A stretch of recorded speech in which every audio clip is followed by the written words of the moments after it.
Hello students, आज हम start करते हैं ब्रांच अकाउंट का क्वेश्चन नंबर 16। 15 मैंने आपको होमवर्क दिया था और उसी वीडियो में उसका सॉल्यूशन भी दिया था। अगर किसी में प्रॉब्लम हो, किसी एंट्री में डाउट हो तो आप मुझसे पूछ सकते हैं। वैसे तो मेरे हिसाब से उसमें मैंने पूरा ट्रायल बैलेंस के एक आइटम आपको लिखना बताया था ट्रेडिंग P&L बैलेंस शीट में। एडजस्टमेंट भी बहुत सिंपल थे। डेप्रिसिएशन आप P&L में लिख देते एक बार असेट्स में से माइनस करते, आउटस्टैंडिंग भी ऐसा ही हो जाता और क्लोजिंग स्टॉक आप सब जानते हैं, तो मुझे नहीं लगता उसमें कोई डाउट आएगा। अब हम स्टार्ट करते हैं 16th number question. 16, 17, 18 foreign branch का, 16 एंड 17। तो ये क्वेश्चन समझने लायक है, सही मायने में इंडिपेंडेंट ब्रांच के ये क्वेश्चन है। 15 नंबर क्वेश्चन में तो आपने देखा था कि दोनों का अकाउंट यानी एचओ की बुक्स में ब्रांच और ब्रांच की बुक्स में एचओ का अकाउंट 54,000 था। तो 54,000 था, इसका मतलब कोई रेक्टिफिकेशन, कोई गलतियां कुछ भी नहीं थी। इसलिए जब बैलेंस शीट बनी कंसोलिडेटेड तो ऑटोमेटिकली डेबिट क्रेडिट बैलेंस हट गया। इंटर कंपनी ट्रांजेक्शन, जैसे इंटर डिपार्टमेंटल ट्रांजेक्शन हम हटाते थे डिपार्टमेंट चैप्टर में, वैसे ये ऑटोमेटिकली एलिमिनेट हो गए। ठीक है, लेकिन अब आप 16th नंबर क्वेश्चन के ट्रायल बैलेंस को ध्यान से देखें। तो 16th नंबर क्वेश्चन के ट्रायल बैलेंस में आप देखेंगे तो आखिरी में आपको एचओ की बुक्स में ब्रांच अकाउंट दिखेगा 29,860 और ब्रांच की बुक्स में एचओ का अकाउंट दिखेगा 28,020। अब जब दोनों रुपीज में ही है तो एक की बुक्स में डेबिट बैलेंस और एक की बुक्स में क्रेडिट बैलेंस, ये तो होगा ही सही। ये तो नॉर्मल कोर्स में भी होता है, कोई मेरा डेटर है तो मेरे इसमें डेबिट बैलेंस होगा उसका और उसके बुक्स में मेरा क्या होगा, क्रेडिट बैलेंस। तो वो तो होता है, अमाउंट सेम होना चाहिए ना।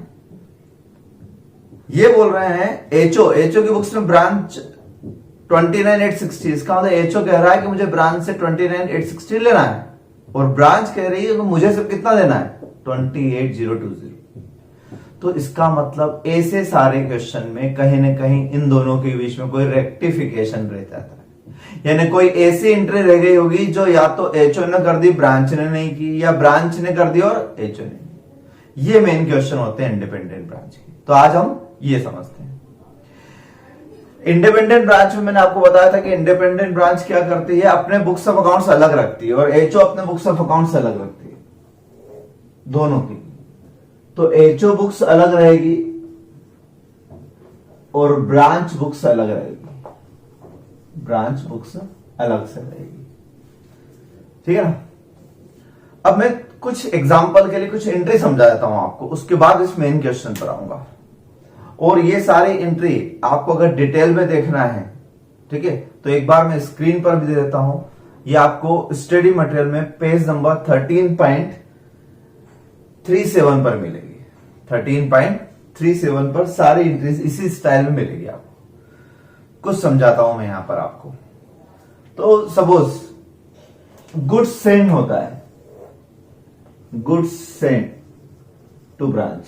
जब एचओ ब्रांच को गुड्स भेजता है तो एचओ अपने बुक्स में क्या एंट्री करेगा, एचओ के पॉइंट ऑफ व्यू से। आपके डबल रोल रहेंगे। अब आप थोड़ी देर के लिए एचओ हो फिर ब्रांच हो जाओगे। एचओ की नजर से आप अगर एचओ हो तो आपके पास से गुड्स गया, किसके पास गया, ब्रांच के पास। ब्रांच को आप क्या मानो, एक डिफरेंट एंटिटी कंसेप्ट ले आया। ब्रांच कोई और थर्ड पार्टी है और एचओ कुछ और। तो ब्रांच के पॉइंट ऑफ व्यू से एचओ को और पार्टी है और एचओ के पॉइंट ऑफ व्यू से ब्रांच कोई और पार्टी है। ठीक है। तो ये क्या करेगा एंट्री, ब्रांच अकाउंट डेबिटेड और to goods sent to branch account.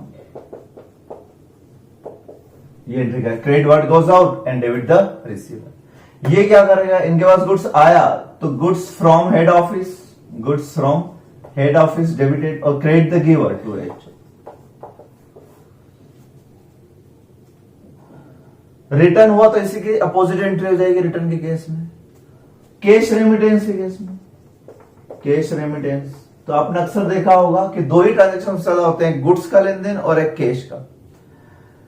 Cash remittance by branch to HO, by branch to HO मान लो, by branch to HO.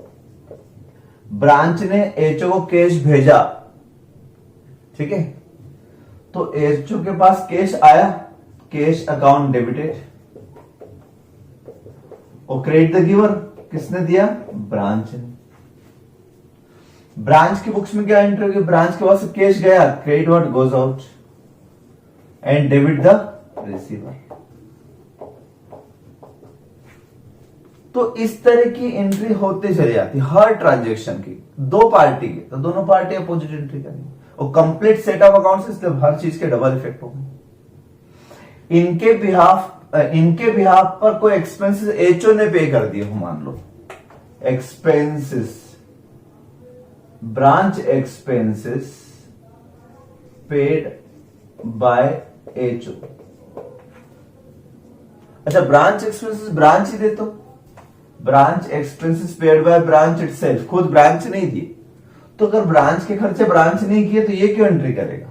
Independent branch में उनकी अकाउंटिंग हम नहीं करेंगे, उनके ट्रांजेक्शन की वो एंट्री करें, हम सिर्फ वो ट्रांजेक्शन की एंट्री करेंगे जो हमारे और ब्रांच के बीच में होंगे, जो ब्रांच और थर्ड पार्टी के बीच में होंगे उसकी एंट्री ब्रांच करेगा।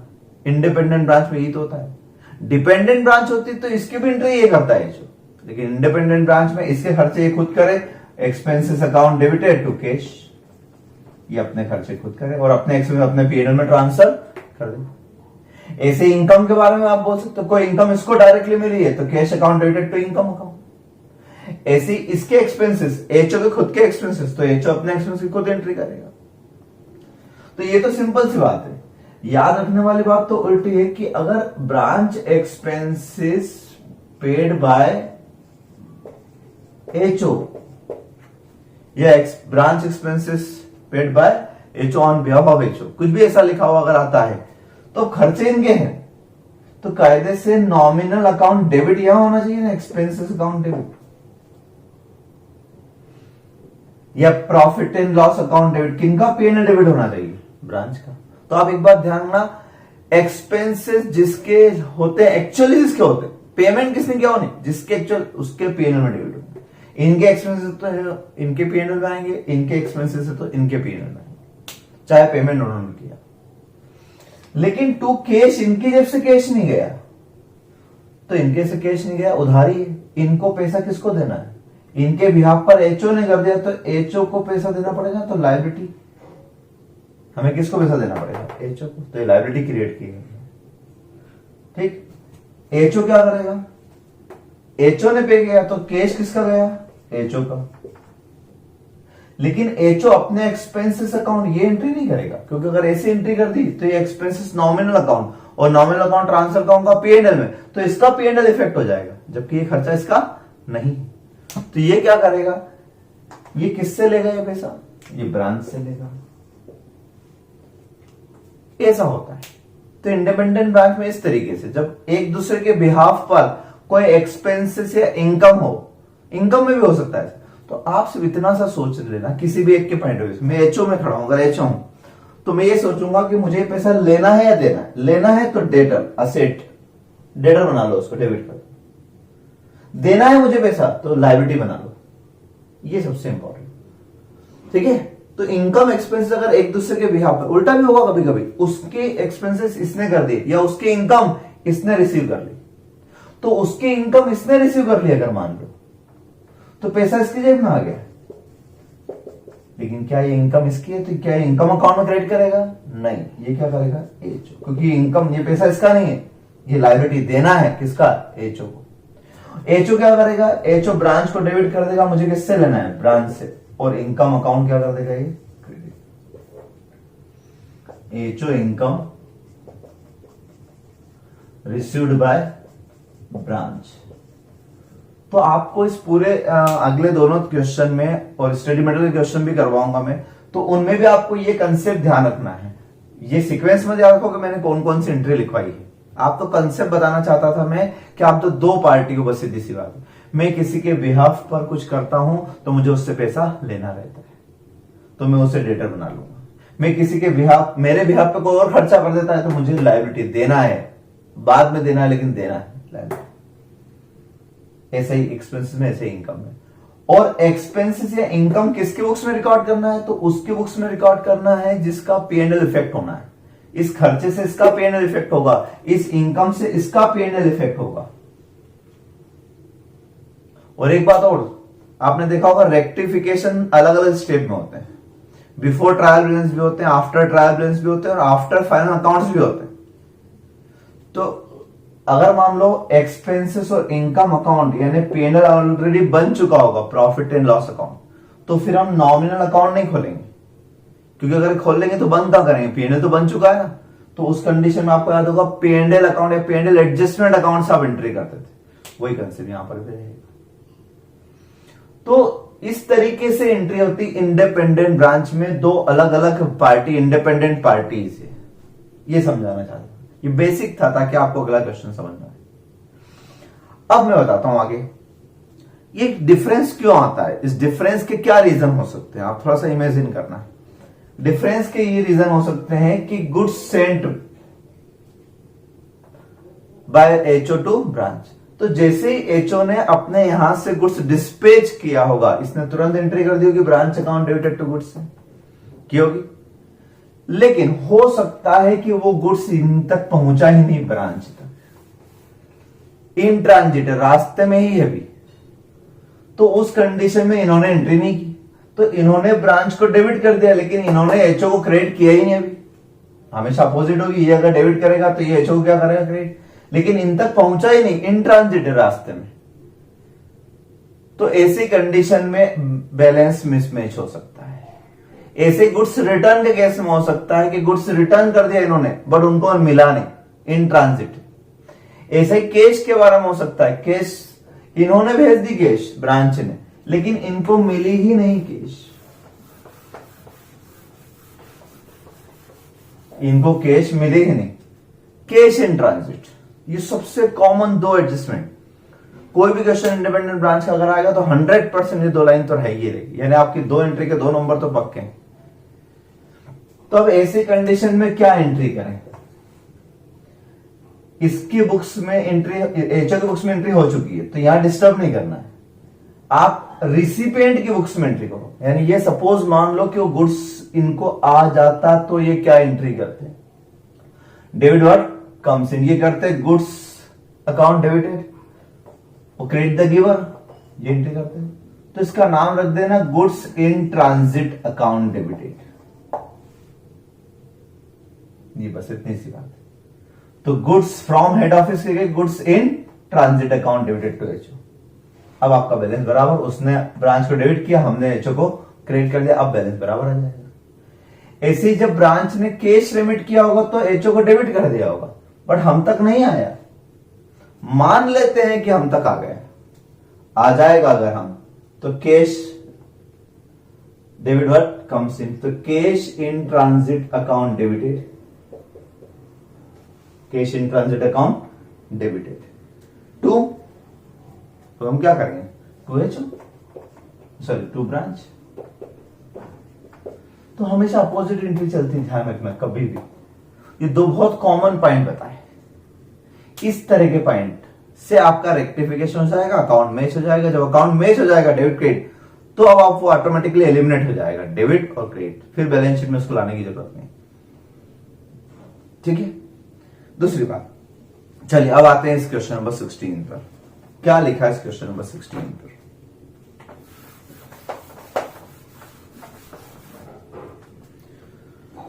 क्वेश्चन नंबर 16 में the head office of a business and it's branch keep their own books and prepare own profit and loss. देखो ये लाइन अगर लिख दी है देयर ओन बुक्स, इसका मतलब इंडिपेंडेंट ब्रांच। यहां से समझोगे, एग्जाम में लिखा हुआ नहीं आएगा इंडिपेंडेंट ब्रांच, एग्जाम में आपको इस तरह से ये लाइन लिखी हुई आएगी कि maintain on books of accounts and prepare on P&L account. तो प्रॉफिट एंड लॉस भी खुद का खुद ही बना लेते हैं वो, तो प्रॉफिट एंड लॉस भी अपना अपना बना लेते हैं। इसका मतलब ये हुआ कि आपको P&L की सारे आइटम एचओ में ले जाने की जरूरत नहीं है, सैलरी, रेंट, परचेज, सेल, ये सब नहीं ले जाना, सीधे क्या ले जाना, नेट प्रॉफिट। मैंने आपको पिछले वीडियो में बताया था कि जब अपना अपना P&L सेपरेट बनता है तो आपको सारी इनकॉर्पोरेट नहीं करना पड़ती, सिर्फ प्रॉफिट इनकॉर्पोरेट करना पड़ता है। ठीक, आगे लिखा है the following are the balances appearing the two sets of books. Two sets of books means one HO and other branch. on 31st March after ascertainment of profit and after making all adjustments except those referred below. तो after ascertainment of profit, इसका मतलब profit निकाल चुके हैं ये, और profit निकाल चुके इट मींस P&L अकाउंट बन चुका है इनका। तभी आप ध्यान से देखो ट्रायल बैलेंस में आपको सिर्फ असेट और लायबिलिटी दिख रही है, कहीं परचेज सेल एक्सपेंसेस इनकम नहीं नजर आ रहा है, दिख रहा है। तो क्वेश्चन की रीडिंग भी समझते हुए करना चाहिए, यानी हम बच गए। 15th नंबर क्वेश्चन में तो मैंने आपको ट्रेडिंग P&L भी बनवाया, क्योंकि मुझे प्रैक्टिस करवाना थी एक बार ट्रेडिंग P&L की। अगर वो बन गया है तो अब सिर्फ बची असेट्स एंड लायबिलिटीज। लेकिन सब्जेक्ट टू एक्सेप्शंस, और एक्सेप्शंस क्या क्या है, तो नीचे लिखा है ट्रायल बैलेंस के नीचे, set out the balance sheet of business. Balance sheet of business means consolidated balance sheet on 31st March 2003 and journal entries necessary to record the adjustment dealing with the following. Journal entries बताना है with the following. तो नीचे आप सारे adjustment एक बार पढ़ के देख लें, सारे एडजस्टमेंट एक बार आप ढंग से पढ़ लें, 5-6 एडजस्टमेंट जितने भी दिए हैं, ठीक है। नोट सामने रखें, और अगर नोट से नहीं हो तो ये 5 एडजस्टमेंट अपनी कॉपी में पहले लिख लें ताकि समझना इजी रहे। अब मेरी बात समझते जाना कि आपको करना क्या है। एक तरफ हम लिखेंगे in the books of HO, in the books of head office, दूसरी तरफ लिखेंगे in the books of branch.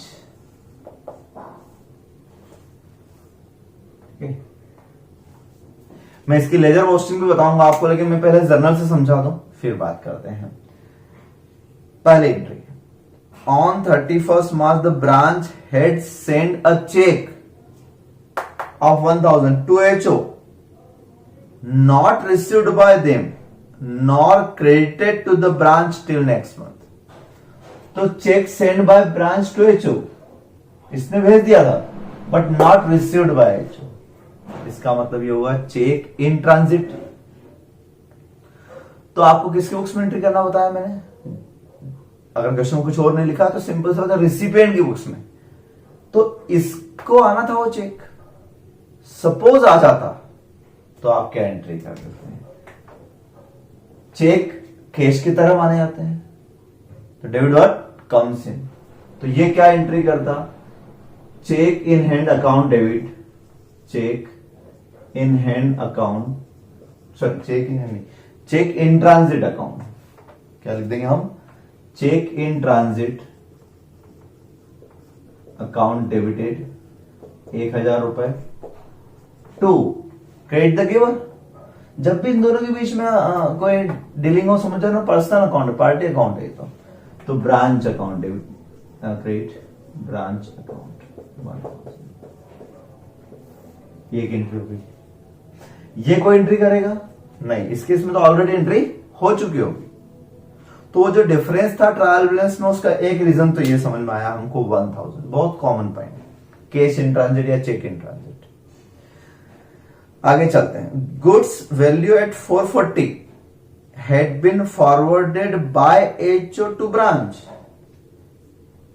and invoiced on 30th March but were not received by branch, not deal within the books till next month. ये वही common point, यानी इन्होंने goods send कर दिया but goods not received by branch. तो goods in transit की entry क्या होगी, गुड्स इन ट्रांजिट की एंट्री अब इनके बुक्स में करेंगे, उन्होंने तो भेज दिया, उन्होंने एंट्री कर दी होगी, इसके पास आ जाता तो goods in transit account debited to HO account, कितने रुपए, 440 रुपए, ऐसे एंट्री करना है। कोई बड़ा टफ नहीं, बहुत सिंपल सी बात है, दो पार्टियां, एक तरीके से दो पार्टी की अकाउंटिंग एक साथ कर रहे हो आप। तीसरा, it was agreed that the branch should be charged with 300 for administrative services rendered by HO during the year. पढ़ लेना एक बार। Branch was agreed that branch should be it was agreed that branch should be charged, branch should be charged charge कर देने का मतलब क्या है, इनका प्रॉफिट कम कर देना। किसी चार्ज कहां होता, पीएनएल में चार्ज करना होता ना। तो branch should be charge with 300 rupees for administration services rendered by HO. जो एचओ ने उनको सर्विसेज दी, एचओ इनसे उसके कितने रुपए, 300 रुपए वसूलना चाहता है। तो एचओ चाहता है कि वो एक्सपेंसेस ब्रांच के बुक्स में जाए। तो मैंने अभी आपको बताया कि एक्सपेंसेस जिसके बिहाफ पर होते हैं, करे कोई भी, चाहे एचओ ने की, किसके है, ब्रांच के है ना। ब्रांच शुड भी चार्ज दिखाए, तो ब्रांच के पीएनएल में चार्ज कर दो। सबसे बड़ा तरीका है। और अपोजिट साइड में क्या लिख दो, हेड ऑफिस अकाउंट। एक्सपेंस और इनकम में ये सबसे बेस्ट तरीका है। एक और नजरिया क्या समझने का कि 300 रुपए उन्होंने आपको सर्विसेज दी, इसके ले रहे हैं वो, लेकिन आपने दिए क्या, अभी चार्ज लिखा हुआ, इसका मतलब देना है, लायबिलिटी है, तो लायबिलिटी है तो क्रेडिट कर दिया मैंने। मुझे 300 रुपए एचओ को देना है, किस बात के, एक्सपेंसेस के। और एक्सपेंसेस की एंट्री करता मैं administration expense account debited to HO, लेकिन एडमिनिस्ट्रेशन एक्सपेंसेस नॉमिनल अकाउंट है और नॉमिनल अकाउंट बंद करता पीएनएल में, तो पीएनएल तो बन चुका है, इसलिए मैंने डायरेक्ट कहां लिख दिया, पीएनएल में। यानी ये वाला चैप्टर एक तरीके से रेक्टिफिकेशन जैसा है।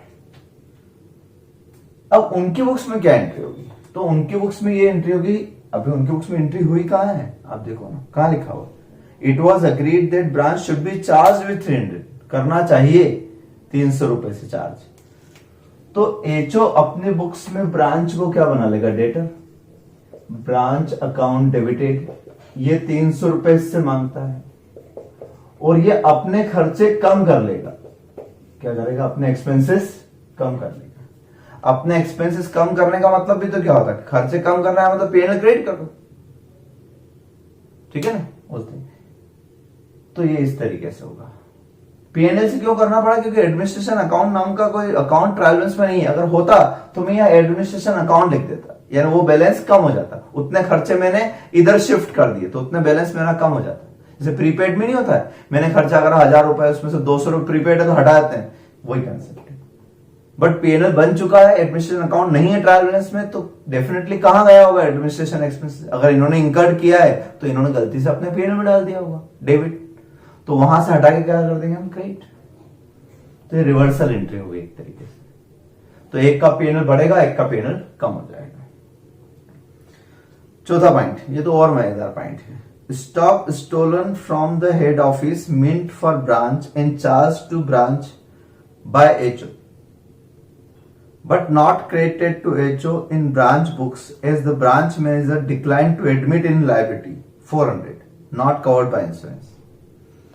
स्टॉक स्टोलन, चोरी हो गया भाई, कहां से चोरी हुआ, एचओ से, ठीक है। मिंट फॉर ब्रांच का मतलब, यानी मिंट फॉर ब्रांच का मतलब एचओ पे जो गुड्स रखा था वो किसके लिए रखा था, मिंट फॉर ब्रांच, यानी ब्रांच को भेजने के लिए रखा था, और यहां पर चोरी चला गया। तो एचओ क्या चाहता है, and charge to branch by HO, charge word लिखा चार्ज टू ब्रांच, यानी कर दिया चार्ज, यानी इन्होंने उस लॉस को किसको चार्ज कर दिया, ब्रांच को, यानी इन्होंने एंट्री कर दी ब्रांच अकाउंट डेबिटेड, इन्होंने वो पूरा लॉस किसके अकाउंट में डाल दिया, ब्रांच के, यानी ब्रांच अकाउंट डेबिट कर दिया इन्होंने। लेकिन ब्रांच वालों ने क्या कहा, ब्रांच मैनेजर क्या बोल रहा है, decline to admit in liability, वो मना कर रहा है, हमारा लॉस नहीं, हम क्यों बियर करें इसको। तो एचओ क्या चाहता कि ऐसी एंट्री हो जाए कि ये अपना खर्चा इन पे शिफ्ट करना चाहता है। तो ये वाला तो सही था, लेकिन ऐसा कैसे ये इसमें भी करना चाहते हैं, फायर में, स्टोलन में। तो अब आप थोड़ा सोचो कि क्या वाकई ये लॉस ब्रांच का लॉस है, क्या इनके पीएनएल में चार्ज होना चाहिए, नहीं। क्यों, क्योंकि स्टॉक इनके पास था, इनके पास था मिंट फॉर ब्रांच, तो मिंट के फॉर ब्रांच, एचओ के पास तो जितना भी गुड्स होता है ब्रांच को भेजने के लिए तो होता है, तो ऐसे तो सारा यहाँ कुछ भी हो जाएगा तो क्या लॉस इनके ऊपर चार्ज करेंगे, नहीं ना। तो इनके गोडाउन में लॉस हुआ, इनका खुद का लॉस था, इनका क्यों, इसलिए ये ना कोई एंट्री इन्होंने की और ना कोई एंट्री इन्होंने एक्सेप्ट की, डिक्लाइन कर दिया।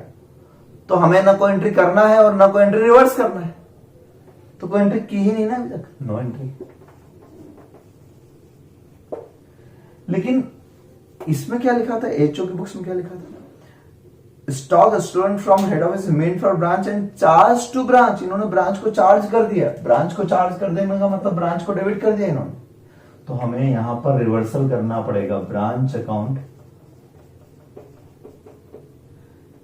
कितने रुपए से, 400 रुपए से क्रेडिट करना पड़ेगा। इन्होंने डेबिट कर दिया होगा, चार्ज कर दिया। ब्रांच को चार्ज करना मतलब ब्रांच से लेना दिखा दिया, और एक्चुअली ये लॉस इनका खुद का है तो इनके पीएनएल में जाना चाहिए ना। मैंने अभी यार बताया एक्सपेंसेस इनकम लॉस के बारे में, आप सबसे बड़ा कंसेप्ट ये रहता है कि किसका पीएनएल सही डेबिट होना चाहिए, उसके पीएनएल में जाके डेबिट कर देना, अपोजिट साइड में पार्टी का नाम लिख देना, समझ में आ जाएगी। तो ये यहां पर आप नरेशन जरूरी है लिखना, क्योंकि यहां पर क्लियर नहीं हो रहा क्या चीज है, इसमें नरेशन लिखना। ये एडमिनिस्ट्रेशन चार्जेस है, ये गुड्स स्टोलन, ठीक। तो यहां कोई एंट्री की जरूरत नहीं। आगे चलते हैं। Depreciation of branch asset of which accounts are maintained by HO not provided for 250, और last balance of profit shown by the branch is to be transfer to HO, तो वो तो लास्ट में प्रॉफिट ट्रांसफर कर देंगे।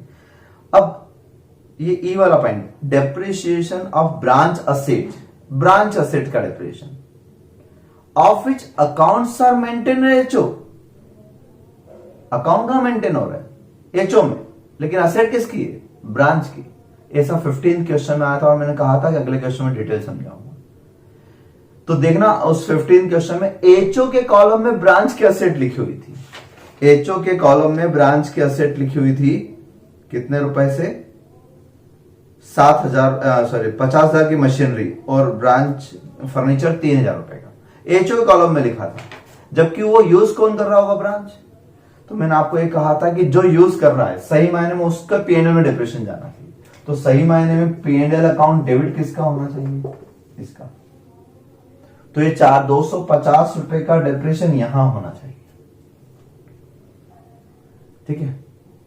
अच्छा, आप depreciation की वैसे एंट्री क्या करते हो, पीएनएल अगर नहीं लिखता तो आप एंट्री क्या करते हैं, डेप्रिसिएशन अकाउंट डेबिटेड करते हैं, ऐसे करते हैं ना।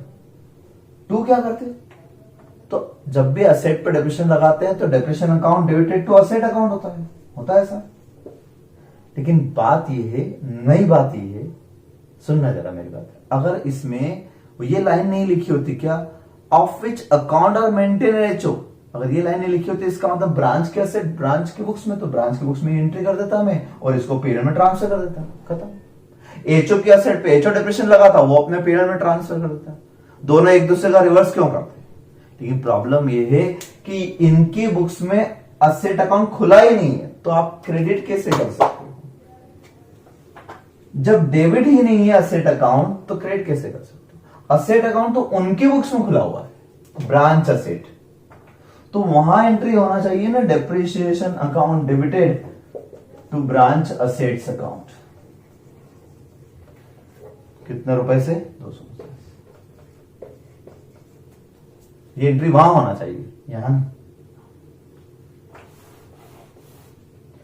ठीक है। लेकिन अब प्रॉब्लम ये, तो असेट अकाउंट एचओ की बुक्स में असेट अकाउंट खुला था इसलिए असेट कम कर दिया आपने, लेकिन एचओ ये डेप्रिसिएशन अपने पीएनएल में क्यों ले जाए। अगर ये सिंपल ऐसे लिखेगा तो अगला नॉमिनल अकाउंट कहां पर बंद होंगे, पीएनएल में। अगर अगली एंट्री में ये कर देता हूं PNL account debited to depreciation, तो इसका मतलब तो ये हुआ कि ये इनका डेप्रिसिएशन पीएनएल में चला गया, तो ये अपना प्रॉफिट कम क्यों करेंगे, ये डेप्रिसिएशन इनके पीएनएल में चार्ज होना चाहिए या इसके पीएनएल में चार्ज होना चाहिए, इसके पीएनएल में होना चाहिए।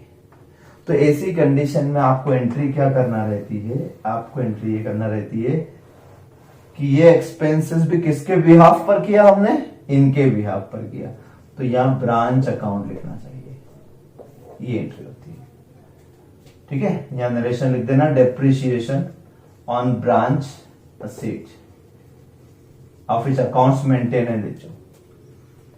तो जैसे हम दूसरे खर्चों के बारे में सोचते हैं, ये जैसे ये खर्चा एचओ ने किया था किसके बिहाफ पर, ब्रांच के बिहाफ पे, तो ब्रांच से लेना दिखा दिया, ऐसे इसने भी क्या किया, हालांकि depreciation non cash expenses, but फिर भी आपको करना ही है क्योंकि डेबिट 250 रुपए हमारी असेट वो लोग यूज कर रहे हैं, ठीक है।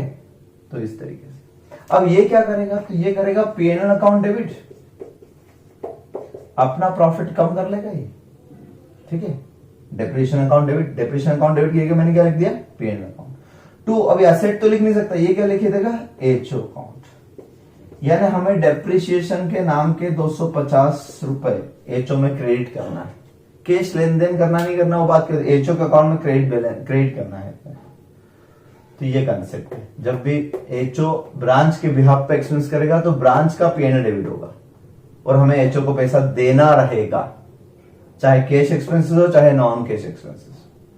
तो डेप्रिसिएशन की ये एंट्री आपको समझ में आना चाहिए। और अब लास्ट लिखा है balance of profit shown by branch is to be transfer to HO.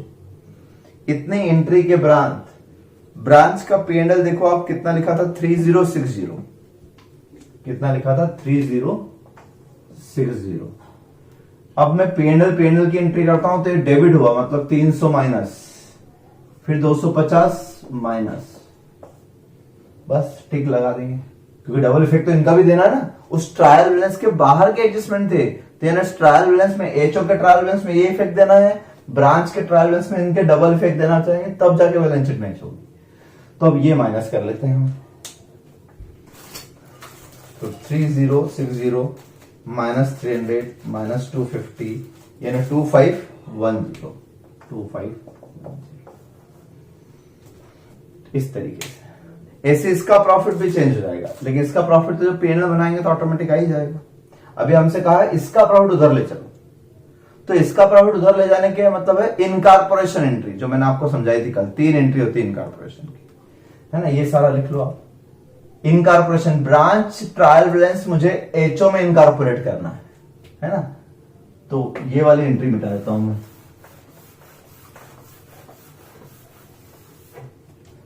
Branch trial balance HO में अगर मर्ज करना है तो 3 एंट्री, एक एंट्री तो प्रॉफिट की, तो इसका नेट प्रॉफिट कितना है, 2510। यानी इनकी बुक्स में P&L अकाउंट खुला हुआ है, वो खुला हुआ 3060 से प्लस माइनस होकर नेट P&L अकाउंट कितने से बचा, ये वहां चल जाए।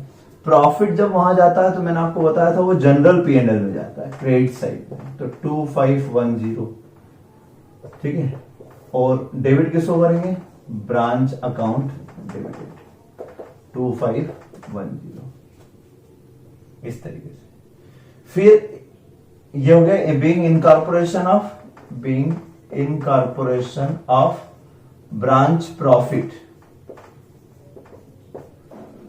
एक एंट्री एसेट की और एक लायबिलिटी की, तो ब्रांच की असेट्स की एंट्री। ब्रांच के असेट्स में क्या क्या दिख रहा है आपको, ब्रांच फिक्स्ड असेट्स। इसके डेप्रिसिएशन की बात नहीं की थी, ध्यान रखना। इनका डेप्रिसिएशन लग चुका होगा, हमें कुछ नहीं करना, हमें तो डेप्रिसिएशन लगाना था कौन सी फिक्स्ड असेट्स पे, विच आर मेंटेन एचओ। ये तो वो असेट है जो ब्रांच में मेंटेन है, तो इस पे डेप्रिसिएशन लग चुका होगा, हमें क्या मतलब, बोला नहीं तो क्यों करेंगे। स्टॉक 10,740, ब्रांच स्टॉक 10,740, और ये कितना था, 16,000 रुपए, 16,000। फिर क्या है, डेटर्स, ब्रांच डेटर्स कितने के, 4840। फिर क्या है, कैश 1420, ब्रांच कैश 1420 रुपए, ठीक है। डेबिट साइड में इतने आइटम दिखेंगे मुझे, और यहां से भी ध्यान रखना है, बस गलती यही करते हैं बच्चे, ये ट्रायल बैलेंस से उठाया और ये भी तो है 440 रुपए, ये भी तो गुड्स इन ट्रांजिट है, ये भी तो स्टॉक की तरह है ना, गुड्स इन ट्रांजिट डेबिटेड 440 रुपए। कोई असेट और है नहीं है, लायबिलिटी होती तो वो भी लिखते हैं। 2 ब्रांच अकाउंट, इसकी नरेशन हो जाएगी being incorporation of branch assets. अब ऐसे लायबिलिटी की एक एंट्री कर लेते हैं। लायबिलिटी में क्या क्या है, क्रेडिटर्स, तो branch account debited, branch account debited. 2 branch creditors, creditors कितने के हैं, 1920। और क्या है इसके अलावा, branch profit and loss account, तो प्रॉफिट एंड लॉस अकाउंट तो एडजस्ट होके आ चुका है। और एचओ, तो एचओ के बुक्स में एचओ अपना खुद का अकाउंट क्यों मर्ज करेगा, ठीक है। एचओ और ब्रांच के अकाउंट तो एलिमिनेट हो जाते हैं, ठीक है। इसलिए एचओ अपने बुक्स में अपना खुद का अकाउंट लेके नहीं आता। तो एक एंट्री प्रॉफिट की, एक असेट्स की और एक लायबिलिटी की। लायबिलिटी में यहां कोई नई लायबिलिटी होती है आउटस्टैंडिंग वगैरह तो वो लेता मैं नहीं है फिलहाल। तो ये होगा being incorporation of branch liability 1920। तो 1 2 3 ये इनकॉर्पोरेशन की एंट्री है, branch trial balance to HO. लेकिन इससे पहले जो एंट्री करवाई मैंने यहां तक की वो रेक्टिफिकेशन की थी। वो क्यों करी थी, उसका क्या पर्पस था हमारा ये पर्पस था कि इनका जो आपस में अकाउंट मैच नहीं हो रहा वो मैच हो जाना चाहिए। ठीक है, अब ये सारे आपने लिख लिया। अब मैं लेजर भी बताता हूं आपको, लेजर पोस्टिंग हटा दो ये सब।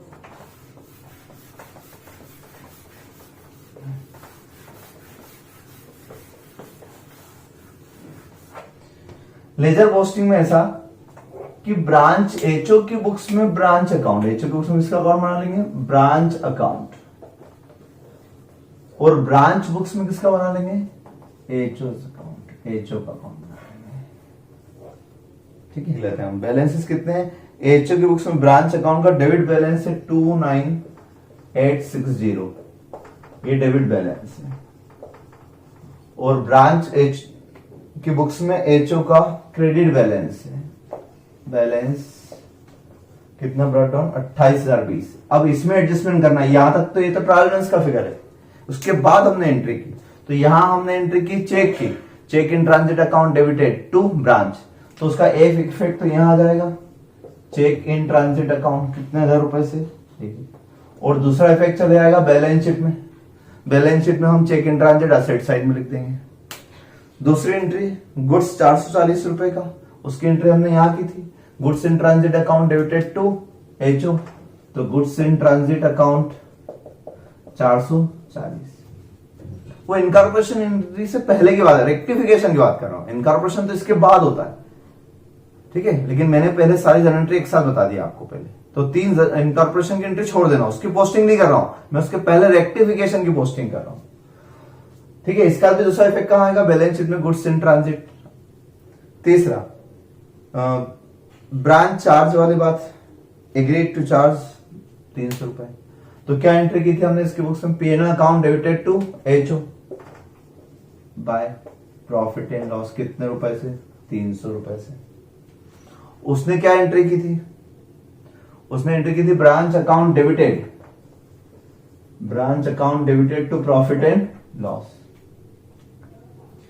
स्टॉक के बारे में इन्होंने कोई एंट्री नहीं की थी, चोरी वाला बात। उन्होंने एंट्री की थी क्या, पीएनएल, उन्होंने अपना लॉस माना था 400 रुपए, तो PNL account debited to branch, PNL account debited to branch 400 रुपए का इन्होंने लॉस माना था। फिर डेप्रिसिएशन की एंट्री 250, उन्होंने डेप्रिसिएशन की एंट्री क्या की थी, branch account debited to assets account, branch account debited 250 रुपए ब्रांच से इनको डेप्रिसिएशन के नाम पे लेना है टू ब्रांच असेट्स अकाउंट। ये वो असेट है जो मेंटेन्ड एचओ, इन्होंने क्या एंट्री की थी इसकी 250 की, profit and loss account debited to HO 250। ये सारे एंट्री कर दें आप। अब इन सारी एंट्री को करने के बाद आप इनका बैलेंसिंग फिगर निकालें, तो आप देखें कितना आता है 250 माइनस 1400, 29010। यहां बैलेंस आ रहा है 29010, ये बाय बैलेंस। ऐसे इस तरफ आप देखें तो 28020 प्लस 440 प्लस 300 प्लस 250, 29010। इस तरीके से जब आप रेक्टिफिकेशन एंट्री पास कर दोगे तो दोनों का क्रॉस अकाउंट मैच हो जाएगा, एक में क्रेडिट बैलेंस आएगा, एक में डेबिट बैलेंस आएगा। ठीक, यानी अगर मैं रीड्राफ्ट करता हूं, वापस से ट्रायल बैलेंस बनाता हूं, तो उस नए ट्रायल बैलेंस में एचओ की बुक्स में ब्रांच का अकाउंट ये दिखेगा और ब्रांच की बुक्स में एचओ का अकाउंट ये दिखेगा, इसलिए अकाउंट बैलेंस शीट बनाते समय खत्म हो जाएगा, एलिमिनेटेड। क्लियर है? क्वेश्चन बड़ा है, इसके साथ साथ हमें बैलेंस शीट भी बनाना है। चलिए बैलेंस शीट में फटाफट से यहां बना लेता हूं, आप इसको सिस्टमेटिक बना लेना बैलेंस शीट, क्योंकि अब मेन पॉइंट हो गए सारे। बैलेंस शीट में क्या है, एक तो कैपिटल है, कैपिटल कितने लाख रुपए की, कैपिटल है 1 लाख रुपए की, ये कैपिटल लिख दी। फिक्स्ड असेट्स यहां पर आ जाएगी, ये हेडिंग वेडिंग आप लिख लेना, नॉन करंट असेट्स वगैरह। और अगर ये क्वेश्चन कंपनी का हुआ तो हमें वो वर्टिकल फॉर्मेट में करना पड़ सकता है, ठीक है। तो 36 फिक्स्ड असेट्स कितनी, 36,000 इसकी है, प्लस 16,000 इसकी। और एक इफेक्ट किस चीज का देना पड़ेगा, हमने डेप्रिसिएशन का इफेक्ट देना पड़ेगा ना। क्या लिखा था उसमें हमने लिखा था, इसकी ये एंट्री क्या की थी आप याद करो तो, branch account debited to branch asset, यानी ब्रांच असेट कम और ब्रांच असेट मेंटेन एचओ। तो एचओ पे जो ब्रांच असेट से उसमें से माइनस करना था, तो हम इसमें से डेप्रिसिएशन माइनस कर देंगे 250 रुपए, ठीक है। 16,000 36,000 माइनस 250, तो ये हो गया आपका 51,750, ठीक। डेप्रिसिएशन माइनस कर दिया, यहां से करो या यहां से करो तो ओवरऑल है टोटल मिला के। फिर आगे चलते हैं, स्टॉक करंट असेट्स में आएगा। स्टॉक कितना, तो स्टॉक हो जाएगा आपका दोनों का मिला के 34,200 प्लस 10740, स्टॉक 44,940 ये, प्लस एक गुड्स इन ट्रांजिट भी तो था, इसका डबल इफेक्ट 440 का। और अगर इनमें कोई स्टॉक रिजर्व होता तो वो माइनस करता मैं। फिर डेटर क्रेडिटर में 7820 इसके, 4840 इसके। डेटर्स में कोई एडजस्टमेंट था क्या, नहीं था। आएगा अगले क्वेश्चन 12,660। क्रेडिटर्स कितने, क्रेडिटर्स 3960 1920, क्रेडिटर्स हो गए आपके 5880 क्रेडिटर्स, ठीक है। फिर क्रेडिटर्स के बाद कैश इसका है 10,740 प्लस 1420, 12,000 कैश, 12,160 ये, और एक चेक इन ट्रांजिट था। आपको एडजस्टमेंट भी याद रखना रहेंगे, चेक इन ट्रांजिट था अपना 1,000 से, ठीक है। टिक लगा करोगे, जनरल एंट्री पे टिक लगाना, डबल इफेक्ट, एक इफेक्ट यहां दिया और एक इफेक्ट इधर आ जाएगा। फिर आपका हो गया प्रॉफिट एंड लॉस अकाउंट में 14,660 प्रॉफिट एचओ का था। एचओ के प्रॉफिट में हमने 2-3 एंट्री की थी, याद करो। एचओ के प्रॉफिट में एक तो ये एंट्री की थी हमने, branch account debited to HO, यानी 300 रुपए क्रेडिट किए थे, तो प्लस कर दो, ये वाले माइनस कर दो 400 रुपए। तो ब्रांच का प्रॉफिट एंड लॉस जो है, प्रॉफिट एंड लॉस एचओ का जो है, एचओ का आपका आया 14,560 रुपए, और ब्रांच का कितना आया था, ब्रांच का हमने इनकॉर्पोरेट किया था, ब्रांच का हमारा आया था 3060 में से ये माइनस करना था 250 और 300, 2510 आया था, 2510, तो 07071। फिर आगे चलते हैं, अब आगे चलते हैं ब्रांच अकाउंट और एचओ अकाउंट। तो ये अब 29,860, ये तो बैलेंस मैच कर दिया मैंने, तो ये एलिमिनेट हो जाएंगे, ठीक। तो ऐसे आप बैलेंस शीट कैसे बनाओगे, ट्रायल बैलेंस के एक आइटम लेते गया मैं और उसमें एडजस्टमेंट ध्यान रखता गया, और फिर भी आखिरी में एक काम और करना, जनरल एंट्री के वहां पे टिक लगा करोगे तो, मेरे पास जनरल एंट्री मिटा दी इसलिए मैं यहां टिक लगा लेता हूं कि मैंने इसका डबल इफेक्ट दे दिया कैश इन ट्रांजिट का, इस पीएनएल का इफेक्ट मैंने प्रॉफिट में दे दिया, ठीक। ये बैलेंस इस बैलेंस से हट गया, ये पीएनएल का इफेक्ट मैंने पीएनएल पे दे दिया था, ये असेट्स का इफेक्ट मैंने असेट्स में से दे दिया। यहां चलते हैं, यहां कैश गुड्स इन ट्रांजिट का लिख दिया मैंने, गुड्स इन ट्रांजिट, पीएनएल का इफेक्ट पीएनएल में आ चुका 2510 रुपए में, और इस पीएनएल का इफेक्ट भी 2510, सब पे टिक लग गया आपका बराबर। अब आप इस तरीके से करेंगे तो 100% आपकी बैलेंस शीट मैच होगी। देख लेते हैं, यहां बैलेंस शीट का ऑर्डर आ रहा है आपका 122950, और यहां पर हो गया 51750, 4380, 12660, 12160 एंड 1000, यानी 122,950 बैलेंस शीट मैच है आपकी। इतना बड़ा क्वेश्चन था। पूरा वीडियो आप फिर से रिवाइज कर लेना, बहुत इजी बाइंड है। बस ये समझ लो कि दो लोगों की अकाउंटिंग एक साथ कर रहे हो, आप ऐसा सोचो, ब्रांच एक पार्टी, एच एक पार्टी, दोनों की अकाउंटिंग आप ही कर रहे हो, आप अकाउंटेंट हो उसके। तो आप कभी इस दुकान पे आते हो, कभी उस दुकान पे आते हो, ठीक है, दोनों पार्टी की एंट्री आप ही करते हो और एक पार्टी आपस में ट्रांजेक्शन भी करती है। तो आप इस ऐसा सोच के करना, प्रैक्टिकल सोच के करना, तो आपको बराबर परफेक्ट समझ में आएगा, ठीक है। और हर ट्रायल बैलेंस के बाहर के आइटम का डबल इफेक्ट देना रहते हैं, इसलिए मुझे डबल इफेक्ट यहां देखना पड़ेगा, तो ये बैलेंस शीट मैच होगी।